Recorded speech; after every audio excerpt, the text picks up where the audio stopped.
Today I received a Hubsan FPV H501S from banggood.com. The shipment was very fast.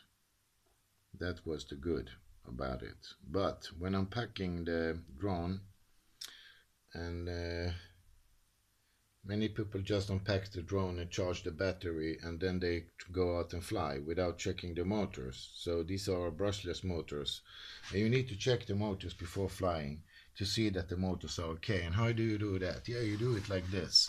So in this case, one of my motors is bad. I'm not happy because I'm going on vacation on Friday and today is Monday and I will never get a spare motor from them until then, or a new drone, because I don't know if I'm gonna send all shit back. I bought a bag, I bought lots of stuff.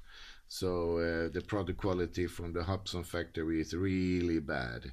I don't understand how they can put a bad motor. So here is the example how to check the motor. It's easy.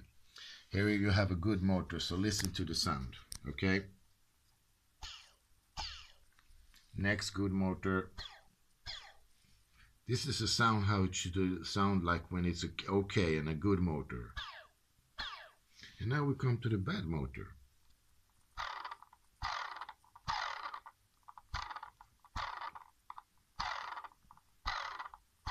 You can clearly hear the difference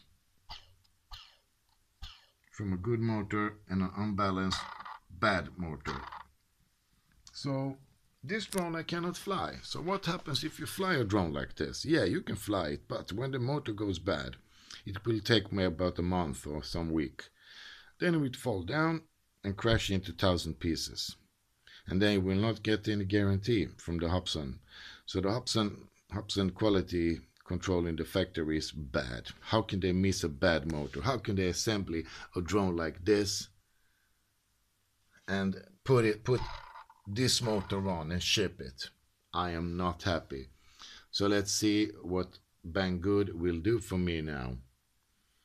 Will they send me a new drone quickly or send me spare parts and then I need to open it and then I got a bad drone from the beginning? Not liking that. So I will see if I'll ship all shit back and see what Banggood does for me.